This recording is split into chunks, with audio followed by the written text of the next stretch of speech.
الحمد للہ کفا وسلام علی عبادہ الذین اصطفیٰ اما بعد۔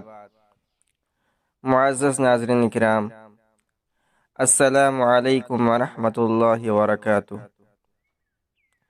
بہت سارے احباب کی طرف سے یہ سوال ہو رہا ہے کہ اس سال رمضان المبارک کب سے شروع ہے، پہلا روزہ کب ہے اور تراویح کب سے ہے؟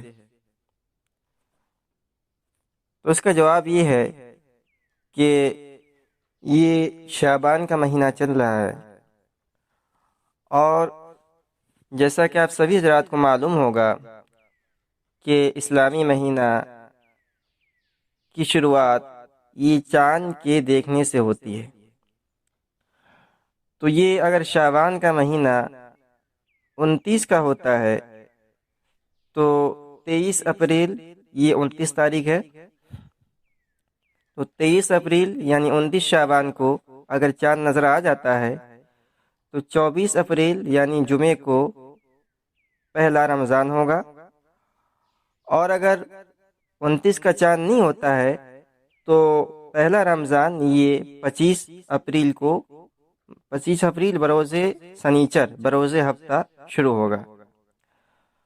تو امید ہے کہ آپ کو سمجھ میں آ گیا ہوگا۔ ایک مرتبہ وضاحت کر دوں کہ اگر یہ مہینہ یعنی ماہ شعبان 29 تاریخ کا ہوتا ہے تو 23 اپریل یہ چاند رات ہوگا، 23 اپریل کو اگر چاند نظر آ جاتا ہے تو 23 اپریل کو ہی تراویح کی نماز شروع ہو جائے گی، اور 24 اپریل بروز جمعہ سے پہلا رمضان ہوگا۔ اور اگر 29 کا چاند نہیں ہوتا ہے تو یقینی طور پر 24 اپریل بروز جمعہ کو تراویح شروع ہو جائے گی، اور 25 اپریل بروز سنیچر پہلا رمضان ہوگا۔ امید ہے کہ یہ مختصر سی معلومات آپ کے لیے مفید ہوگی۔ اگر آپ کو اچھا لگے تو اسے آگے شیئر کریں۔